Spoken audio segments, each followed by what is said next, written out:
Olá, eu sou Verusca Goiking e esse é o programa Como Viver de Renda Fixa. E toda semana eu venho aqui junto com o nosso super especialista no assunto, Roberto Indec. Tudo bom? Tudo bem. A gente normalmente conversa sobre a importância de se programar, de separar ali todo mês, ou sempre que a pessoa puder, às vezes não consegue todo mês, mas se programar para separar uma parte da renda para fazer as aplicações pensando no longo prazo, pensando numa aposentadoria, mas a gente sabe que nem sempre é possível conseguir isso para todas as pessoas no início da carreira, conseguir essa organização, e algumas pessoas só conseguem isso lá pelos 30 anos ou um pouquinho depois. E nós recebemos aqui duas perguntas falando justamente sobre isso, então hoje vamos começar o programa focando aí nesses investidores que estão na faixa dos 30 anos. O José Castro de Souza e o Fábio Zopé Lima, os dois contam que estão ali na faixa dos 30 anos e que precisam de uma reserva financeira. Essas perguntas nós recebemos no e-mail dúvidaimtv@infomoney.com.br. Se você quiser, pode mandar para lá. E nós estamos ao vivo também no Facebook, pode mandar direto, que o Roberto pode responder agora para vocês. Mas vamos começar com essa. Eles têm dúvidas se começa pelo CDB. Um deles conta que tem dinheiro, um pouco de dinheiro guardado no CDB, continua no CDB. E o outro pergunta se a previdência privada pode ser interessante para quem vai começar aí com 30 anos. Legal. Vamos explicar. Acho que tem uma série de questões que a gente tem que levar em consideração, né? Em primeiro lugar, eu acho que vale colocar que quando você tem ou você está na faixa dos 30 anos, você ainda tem o tempo a seu favor, né? Levando em consideração a idade de aposentadoria. Não está tarde ainda. Muito pelo contrário, está bastante cedo, nessa faixa dos 30 aos 40. Eu recentemente também fui dar uma entrevista, a gente acabou quebrando em faixas por idades, né? O que é muito importante isso, porque muitas vezes você tende a correr um pouco mais de risco quando você tem uma idade mais nova e quando você é mais velho, necessariamente, muitas vezes você precisa utilizar o dinheiro no dia a dia, enfim. Então, a questão do risco é bastante diferente. E por que eu estou falando em relação do risco, né? Porque quando você está falando em risco, você necessariamente, no mundo dos investimentos, você também tem que falar em retorno, né? Então, quanto maior o risco, maior deve ser o retorno. Não que ele será, mas maior deverá ser o retorno. Isso é importante a gente colocar. Então, para quem está na faixa dos 30 anos, e levando em consideração que até com essa perspectiva de mudança, de reforma da Previdência, que comece lá na casa dos... que fique lá na faixa dos 65 anos para homem, 62 para mulher, o que a princípio ainda se discute, né? Mas vamos levar em consideração esses dois. Então, você tem pelo menos aí dos 30 ao 40, vamos levar em consideração para quem tem 40 anos. Dos 40 aos 65, você tem 25 anos. Dos 30 aos 65, você tem 35 anos de idade. Então, a taxa de juros composta dos seus investimentos, elas têm que jogar ao seu favor, elas não podem jogar contra você, né? Então você tem uma idade muito interessante para até poder arriscar um pouco mais do seu patrimônio visando a sua aposentadoria. Lógico que a gente não pode levar em consideração só a aposentadoria, né? Geralmente quem está na faixa dos 30 anos também está começando uma família, muitas vezes está comprando um apartamento, querendo trocar de carro. Enfim, você tem uma série de circunstâncias que também precisam ser levadas em consideração de cada um e os objetivos de cada pessoa, né? Agora, vamos colocar aqui nessa pauta que é acumulação de patrimônio visando a aposentadoria, tá? Que eu acho que é mais ou menos o que vem das perguntas do José e do Fábio. Eu acho que se a gente colocar na ponta do lápis desses dois, eu acho que CDB pode ser interessante. E quais CDBs são esses, né? Os CDBs de bancos médios e pequenos. O que são esses CDBs de bancos médios e pequenos? São CDBs, como qualquer outra instituição financeira distribui, como você bem conhece, até porque os CDBs são bastante tradicionais no mundo dos investimentos, né? Aliás, eu acho que deve ser talvez o investimento mais tradicional que as pessoas mais conheçam, né? Sem falar em fundos de investimento, enfim. Justamente por ser oferecido por grandes bancos, né? Fica mais fácil, né? Quando você empresta o dinheiro para o banco e o banco te devolve uns juros sobre isso. É uma questão bastante simples, né?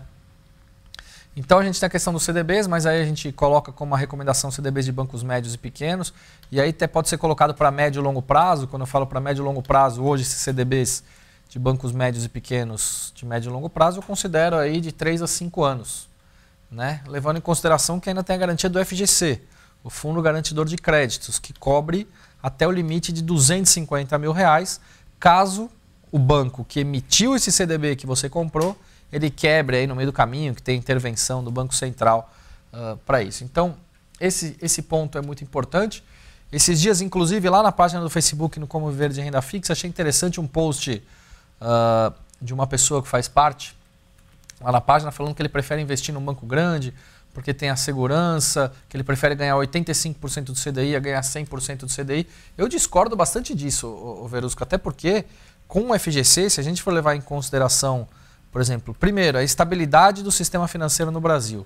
Segundo, os bancos, das últimas todas intervenções de Banco Central que a gente viu dentro dos bancos, ou os bancos quebrando, foi por casos de corrupção, não foi por casos de má gestão.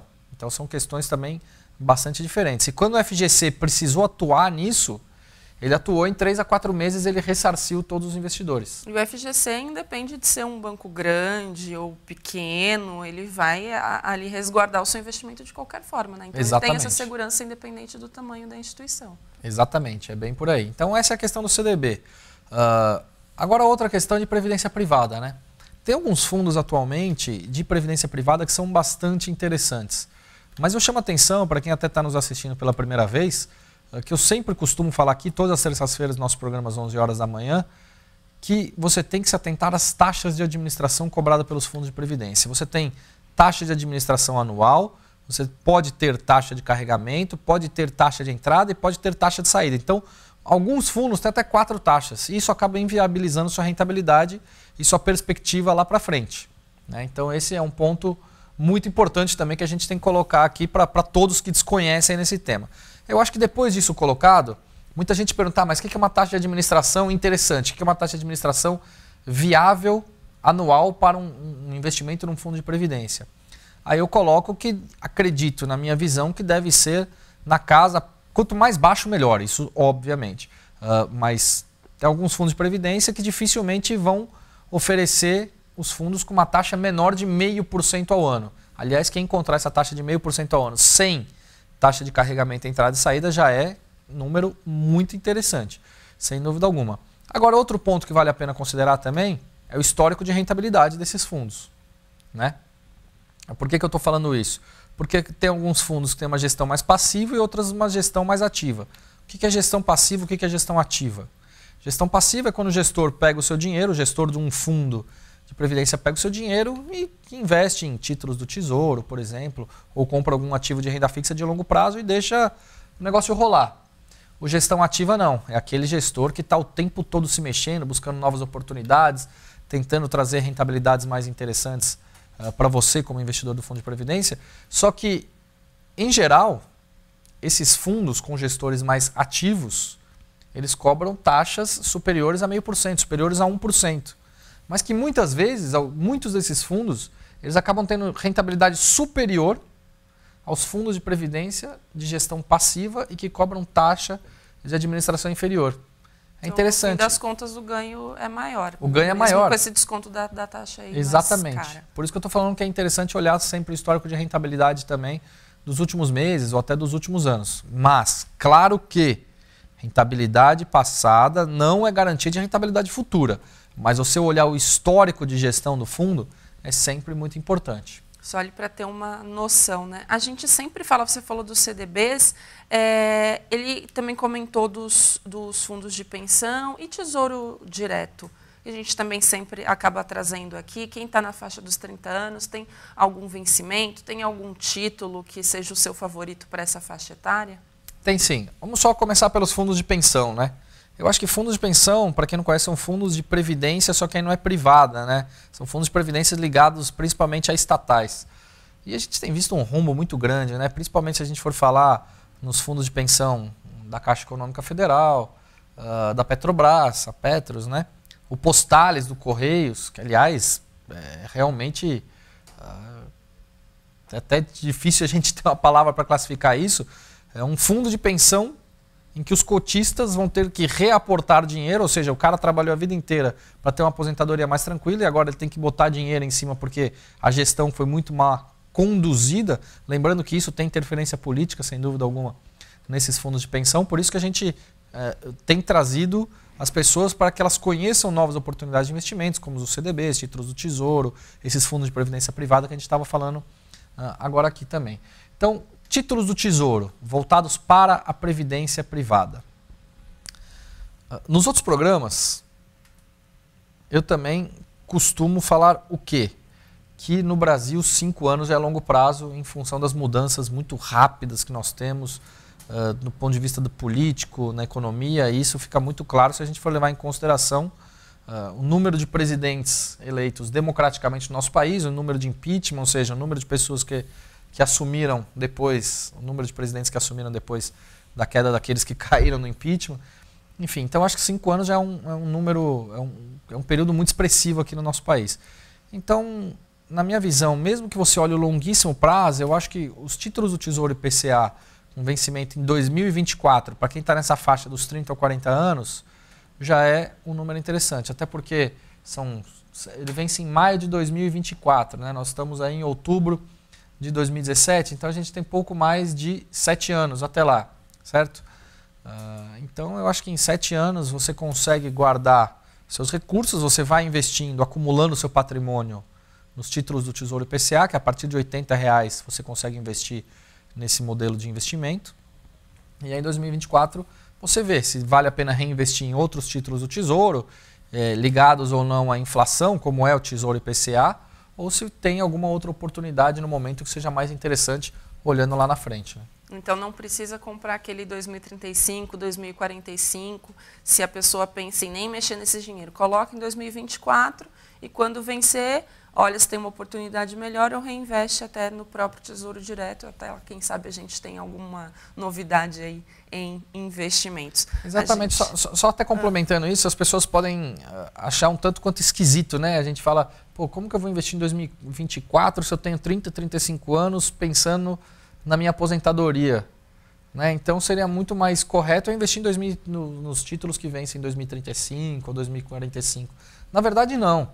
Que é aquilo que eu falei, eu acho que as coisas mudam tão rápido no nosso país que outras oportunidades de investimento possam vir a surgir ao longo desse período. Por isso que eu coloco aí 2024 como o mais interessante. O Miguel, no Facebook, ele até cita os fundos de pensão de estatais do risco, que depende muito da política. Eles não tem como a gente ter ideia de como será o país daqui a 10 anos, que é justamente aí vem de conta que você estava falando.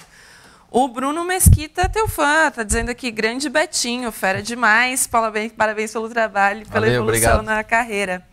E a gente tem uma pergunta do Edson, ele até fala que tem que investir para não perder e não para ganhar. Acho que ele está bem aí, inseguro com relação ao futuro e com os rendimentos. E ele cita aqui de imóveis para alugar, e aí eu lembrei de uma pergunta que a gente recebeu por e-mail, que é do Ricardo Ferreira, que ele também cita isso, que é o que vale mais a pena, comprar um imóvel à vista ou morar de aluguel, investir o valor, qual seria o melhor investimento.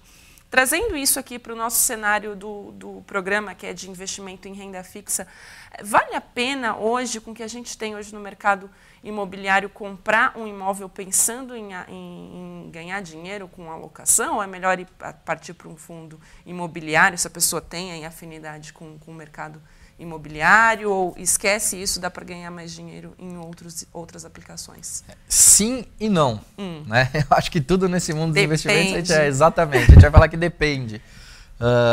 E aí foi até engraçado, outro dia tinha alguém que assistiu o nosso programa aqui, começou a fazer uma série de críticas quando a gente falou de imóveis, mas aí você pode falar, bom, a gente passa por um momento da economia bastante complicado, né? Agora que a gente vê a retomada da economia, enfim, expectativa para 2018 mais positiva, inclusive, mas 2015 e 2016 foram anos muito difíceis para o brasileiro em geral. Então surgiram muitas oportunidades de pessoas que estavam enforcadas, não só de pessoas como de empresas também, estavam enforcadas e precisavam se desfazer dos seus imóveis. Então, para quem tinha dinheiro naquele momento, e é nesse momento de crise que surgem oportunidades muito interessantes. Assim como no mercado imobiliário, também no mercado de ações também funciona dessa forma.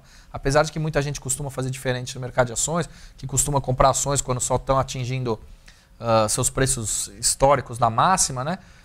E aí você deve comprar no momento de crise. Né? Dos imóveis eu acho que é a mesma situação. Agora você tem que levar em consideração uma série de circunstâncias, o tamanho do nosso país, a região de onde você vai comprar o imóvel, se ele é residencial, se ele é comercial. Muitas vezes a gente está falando nos imóveis que antigamente você tinha 1% ao mês como valor de locação, e isso você não tem mais. Acabou 1%. Você tem 0,25, 0,3, 0,4 falando em imóvel residencial, né? Então é um número muito inexpressivo se a gente for considerar com outras modalidades de investimento. Tá? Aí algumas pessoas falam, mas você pode ter a valorização do imóvel também, mas pode não ter também. Então eu acho que vale a pena a gente sempre ponderar essa questão de morar de aluguel ou comprar um apartamento, é uma discussão também que... Rende um programa todo e não dá para falar tudo, né? E eu gosto bastante de falar sobre esse tema também, porque a gente já discutiu não só isso, como, por exemplo, se vale a pena hoje com os aplicativos de táxi, se vale a pena, por exemplo, você vender o seu carro, que é um custo enorme também, porque você tem o custo de IPVA, de manutenção, de depreciação do automóvel, de gasolina. Carro não é investimento. Exatamente. E aí, se vale a pena você vender e andar só de táxi, desses aplicativos que hoje concedem uma série de descontos, ou até andar de bicicleta, dependendo da cidade ou da região que você morar. Enfim, tem uma série de discussões que eu acho interessante que a gente levar para frente. Mas são discussões importantes da gente colocar. Tem um aspecto cultural também do brasileiro de achar que ter um imóvel tenha uma segurança porque é uma coisa palpável do que colocar o dinheiro ali naquela salada de letrinhas que ele não sabe muito bem o que significa, que é resguardado por uma outra salada de letrinhas aí que é o FGC. Tem essa questão cultural também que a gente está aos poucos mudando? Eu acho que tinha. Tinha? Eu acho que a gente vem mudando esse processo. Realmente, se você for conversar com pessoas com idades não mais avançadas, mas um pouco mais velhas, acima de 40, 50 anos, eu acho que ainda tem um pouco esse sentimento. Agora, se você for conversar com pessoas de 20 a 30 anos, eu acho que essa percepção já começa a mudar. Principalmente por valor de um imóvel, né? A gente sabe que o valor do imóvel hoje, pelo menos aqui na cidade de São Paulo, a gente vê cidades como Brasília, Rio de Janeiro também, os imóveis eles tiveram valorizações extremamente expressivas, principalmente se a gente for levar em consideração 2006 até 2012, 2013. Né? Então, acho que mudou um pouco esse aspecto. Se uma pessoa gasta, por exemplo, R$500 num apartamento, R$500 mil num apartamento na cidade de São Paulo, ou se ele mora de aluguel, gastando R$2.000, R$2.500, que aí é o valor 0,5% ou até 0,4%, 0,3% do valor total do imóvel, e o restante ele aplica num outro investimento. Né? Então, eu acho que é uma discussão interessante, sim, esse ponto, mas eu acho que ela vem mudando ao longo do tempo, de novo, principalmente por causa dessa valorização dos imóveis nos últimos anos. Certo. Nas perguntas do Facebook... E aí, só desculpa te interromper, Vênis, eu estava pensando aqui, e aí só para acrescentar, porque ainda tem muita gente que fala, mas os imóveis se valorizaram demais ao longo dos últimos anos e vão continuar assim. Não, as coisas não funcionam exatamente assim, né? Tem que analisar exatamente o que era o Brasil antes desse boom dos imóveis, como foi esse boom, e como será daqui para frente. Não necessariamente a gente vai continuar tendo aquela valorização expressiva que aconteceu ao longo desses últimos anos. Amigo, que você estava falando dos fundos de investimentos, né? A rentabilidade passada não é garantia de rentabilidade futura. É bem por aí dos imóveis também, acho que a gente tem que considerar. Né? Então, tem uma série de aspectos que vale discutir. A gente pode trazer até um pouco mais a fundo para vocês. Se vocês tiverem interesse, avisa aí nos comentários do Facebook. O Thiago Melo pergunta se para quem está começando é melhor CDB ou LCI? Depende da taxa. Né? Eu acho que para quem está começando, talvez seja mais fácil falar do CDB pelo desconhecimento da LCI. O que é LCI? Letra de crédito imobiliária. É um ativo emitido por uma instituição financeira em que você, investidor, vai comprar esse LCI e o banco que emitiu aquela LCI ele vai ter que investir ou ele vai ter que destinar esses recursos para o setor imobiliário, para o desenvolvimento do mercado imobiliário. O CDB é aquilo que a gente já explicou lá no começo do programa, você dá seu dinheiro no banco e o banco te paga uns juros sobre isso. Mas isso vai depender da taxa. Quando eu falo de investimento em CDB de bancos médios e pequenos, na casa dos 116% a 118%, 119% de CDI, é uma bela taxa. Dificilmente na LCI, mesmo com a isenção do imposto de renda, porque a LCI tem isenção do imposto de renda para pessoas físicas, você vai bater uma taxa dessa, pelo menos atualmente. Antigamente você até conseguia, mas atualmente vai ser bastante difícil. Tem aí perguntas sobre taxas também. O Rodrigo Quintino quer saber a sua opinião se vale contratar um serviço de carteira administrada pagando taxa fixa mensal de 1% do investimento anual. Nos relatórios que ele recebe, sempre é mostrado a rentabilidade acima do CDI. Entretanto, em época de juros baixos, haveria opções melhores? Olha, eu acho que pode ser interessante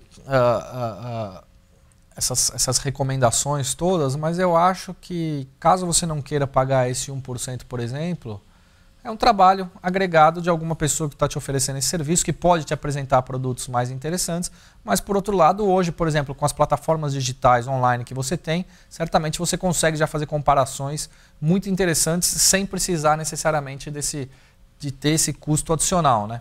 Então é importante também analisar. Tem algumas pessoas que preferem pagar do que aprender sobre esse mercado, tem outras pessoas que preferem não ter esse custo, economizar esse dinheiro e acabar investindo esse dinheiro e aí buscar informações por si próprio, né? Aliás, informações essas que a gente tem passado aqui de monte, né? Um custo vai ter de qualquer forma. Você vai pagar para alguém usar os conhecimentos que ele já teve ao longo da vida para montar a carteira ali, ou você mesmo vai ter que estudar, né? Pelo jeito, de alguma forma você vai ter que fazer algum investimento, ou em dinheiro ou no seu tempo estudando. Como você lida com o seu dinheiro, eu acho mais interessante, que é o seu dinheiro, você aprender, pelo menos, e é o que eu costumo dizer também outra questão, entender as características básicas de cada produto de investimento em que você pretende aportar seus recursos.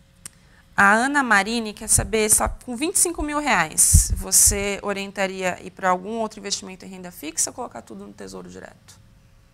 Depende do objetivo dela e depende do prazo que ela vai investir. Se é para o curto prazo, por exemplo, eu acho que se ela deixar nos títulos do Tesouro Selic e aquele dinheiro de emergência que a gente fala, pode ser interessante, né? Porque você pode precisar amanhã, daqui 1 mês, daqui 4 meses, 9 meses. Enfim, o Tesouro Selic é o mais apropriado. Agora, para quem vai olhar lá na frente essa questão ou de aposentadoria ou de ter algo indexado à inflação no nosso país, ou seja, caso a inflação ela comece a subir bastante, você estar protegido, os títulos do Tesouro IPCA são os mais indicados, e aí eu coloco esse vencimento de 2024. Certo. O pessoal, acho que curtiu aqui, tem algumas manifestações positivas para a gente trazer esse assunto aí, o aluguel versus casa própria, e aí, se tiver no aluguel, tirar essa parte da renda para colocar, né? Podemos até trazer mais especialistas para a gente debater isso. Sim, também, né? É um assunto interessante. Aberto aí o convite. E tem mais fãs seus. O Ítalo Lousada fala: parabéns, Betinho, sou seu fã, obrigado. Ótimas dicas, você é o cara. E eu vou fazer a última pergunta, porque a gente está com o tempo estourado, mas eu vou separar aqui as perguntas de vocês, vi que vocês se empolgaram, a gente vai pensar aí, né, num especialista para trazer, para ajudar a falar. Aliás, Verusca, e aí estou te interrompendo bastante hoje, até peço desculpa aqui. Mas é interessante, pessoal, que vocês sempre deem sugestões para nós, para trazer uma pauta, inclusive algo que a gente já sugeriu. Estamos tentando trazer também alguém do FGC para discutir, explicar toda essa questão de risco, de pagamento, de histórico, também tenho certeza que é muito importante. Podemos trazer algum convidado também, vou pensar em alguém para falar sobre esse mercado imobiliário também. Enfim, deem suas sugestões e fiquem à vontade para a gente poder sempre participar e bater papo. No fundo, quem faz o programa são vocês, porque com base nas dúvidas de vocês, essa história do FGC foi porque a gente recebeu muita dúvida do pessoal inseguro com relação aos investimentos. O de hoje foi porque a gente também recebeu algumas dúvidas por e-mail do pessoal aí por volta dos 30 anos, preocupado, onde eu começo, eu vou começar a investir agora, tá tarde, não tá. Então, são vocês que fazem a pauta do programa, então pode mandar aí ou pelo Facebook ou pelo e-mail duvidaimtv@infomoney.com.br. Vamos fechar com a pergunta do Osmar Aidar. Betinho, previdência privada ou CDB a 118%? É muito diferente, né? São investimentos muito diferentes. O CDB ele vai te dar 118 CDI, vai te dar 2, 3 anos de prazo, né? Quando você está falando em previdência privada, você está falando em investimento a longo prazo. Então, acho que são investimentos bastante diferentes. Se é um prazo mais curto o CDB, se é um prazo mais longo, pode ser, por exemplo, os fundos de previdência privada, mas aí tem que saber filtrar bem qual fundo será esse. Certo. Gente, as próximas perguntas aí que estão chegando, o pessoal perguntando de VGBL, PGBL, fundos imobiliários, ficam para a próxima semana. Vamos debater um programa também só de fundos de previdência. Sobre isso. Ótimo. Então, vocês fiquem ligados nas próximas semanas. E quem já quiser aprofundar os conhecimentos, o Roberto tem um curso sobre isso, né, que você explica todos os tipos de investimentos em renda fixa que existem. Você pode explicar um pouco mais para a audiência? Posso. Vamos passar toda essa parte educacional, que é importante. Primeiro, o e-book de renda fixa está disponível lá no site da Infomoney. Para quem não encontrar diretamente, vai lá no Google, coloca e-book de renda fixa Infomoney, tem as características de todos os produtos de investimento de renda fixa, com certeza vai ajudar vocês no dia a dia. O curso Ele é baseado um pouco no e-book, mas claro que a gente aprofunda muito mais. São 3 horas a aula falando de todas as principais características também desses produtos de investimento em renda fixa. Tem o meu canal do YouTube que eu lancei faz 2 semanas e chama-se No Radar do Dinheiro. Tenho postado bastante coisa lá. Aliás, um outro programa que a gente já comentou isso, né? Daquele 1% de investimento das pessoas que esperam ganhar 1% ao mês, que isso não existe mais. Também fiz um vídeo lá nesse meu canal do YouTube, chama No Radar do Dinheiro. Aliás, o mesmo nome da minha página no Facebook também, No Radar do Dinheiro.